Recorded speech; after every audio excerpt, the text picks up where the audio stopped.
Hatta ini pernah bersumpah untuk tidak menikah sampai Indonesia merdeka.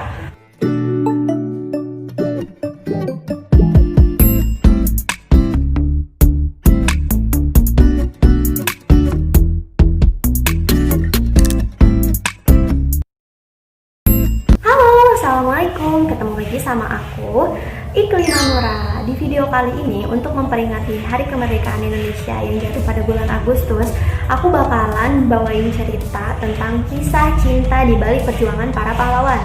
Yang pertama ini ada kisah cinta dari Bung Hatta. Ternyata berbeda dengan Bung Karno, Bung Hatta ini pernah bersumpah untuk tidak menikah sampai Indonesia merdeka. Wow, Bung Hatta dengan berbesar hati merelakan kebahagiaannya untuk kemerdekaan Indonesia. Keren. Dan setelah Indonesia merdeka, akhirnya Bung Hatta menikahi gadis dari Bandung yang bernama Rahmi. Dengan bantuan Bung Karno yang menyampaikan maksud baik dari Bung Hatta ini ke keluarga Rahmi. Dan perbedaan usia yang cukup jauh antara Bung Hatta dengan Ibu Rahmi ini sampai 24 tahun. Lumayan ya, jauh juga umurnya. Yang paling so sweet di sini menurut aku adalah ketika Bung Hatta memberikan mas kawin kepada Ibu Rahmi. Dia memberikan mas kawin berupa buku karangan dia sendiri. Dia menulis ketika dia diasingkan di Digul yang berjudul Alam Pikirannya Nani. So sweet banget kan ya. Kisah cinta yang kedua ini ada dari Bung Tomo. Ternyata ya guys, kalau dilihat-lihat cerita cinta Bung Tomo ini tuh mirip banget sama drama Korea yang judulnya The Channel of the Sun. Jadi Bung Tomo di sini tuh kayak Kapten Yosijinnya lah ya, dan kekasihnya yang bernama Sulistina itu sebagai Kang Mo Yunnya.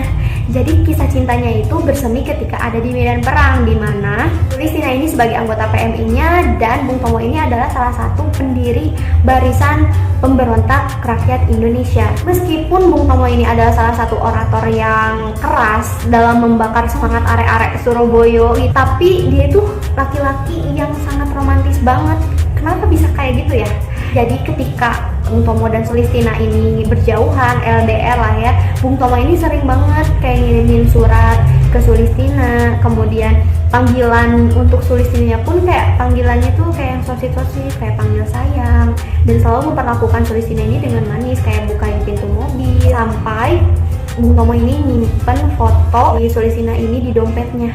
Keren kan? Kisah cinta yang ketiga ini adalah kisah cinta dari Ki Hajar Dewantara. Ki Hajar Dewantara yang bisa dikenal juga sebagai Suwardi Suryaningrat ini pada saat itu sudah bertunangan dengan Raden Ajeng Sutartina. Namun pada saat itu Suwardi Suryaningrat atau Ki Hajar Dewantara ini diciduk oleh Belanda karena menerbitkan artikel yang berisi kritikan terhadap kemerdekaan Belanda dari Perancis, yang mana kemerdekaannya itu adalah dana dari tanah jajahan Hindia Belanda. Nah, tiga serangkaian, salah satunya itu ada Ki Hajar Dewantara, Douwe Dekker, dan juga Cipto Mangunkusumo ini akhirnya diasingkanlah ke Belanda. Dan sebelum diasingkan, Ki Hajar Dewantara ini melangsungkan pernikahan dengan Sutartina. Setelah melangsungkan pernikahan dengan Sutartina, akhirnya mereka pun berbulan madu di tanah pengasingan di Belanda. Bulan madunya keren sih di Belanda, cuman ya diasingkan. Kisah cinta yang keempat ini adalah dari kisah cintanya Dan Mogot.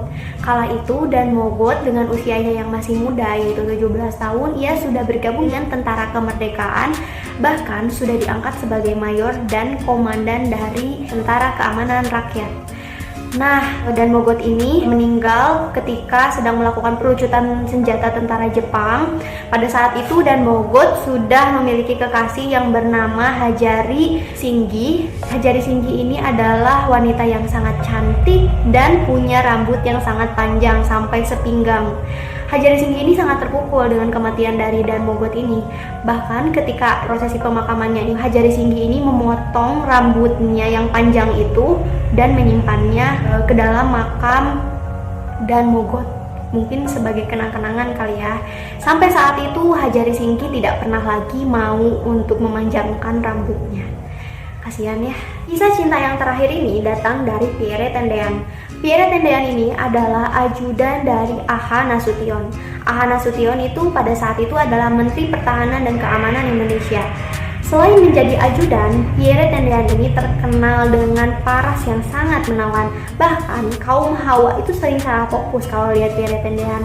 Tapi jangan salah, Pierre Tendean kala itu sudah memiliki kekasih yang bernama Rukmini Caimin, gadis dari Medan dengan keturunan Jawa. Mereka bertemu ketika Pierre Tendean melakukan dinas di sana. Dan Rukmini dan Pierre Tendean ini berencana melangsungkan pernikahan pada bulan November tahun 1965. Bahkan Pierre Tendean ini sempat mengirimkan surat kepada kakaknya yang menyatakan bahwa dia sudah bertemu dengan jodohnya.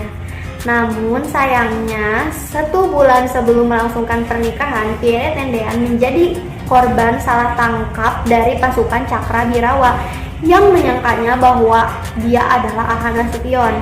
Pada saat itu Pierre Tendean pun akhirnya gugur dan pupuslah perjuangannya dan juga pupuslah rencana pernikahan dari Pierre Tendean dan juga Rukmini. Sedih banget ya.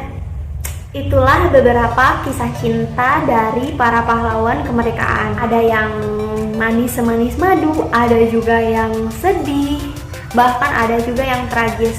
Bagaimanapun kisah cinta mereka adalah orang-orang yang sangat berjasa besar bagi kemerdekaan Indonesia.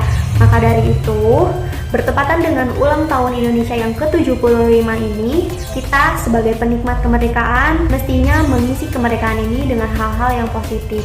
Semoga Indonesia semakin maju dan semakin berjaya. Hidup Indonesia! Selamat ulang tahun Indonesia!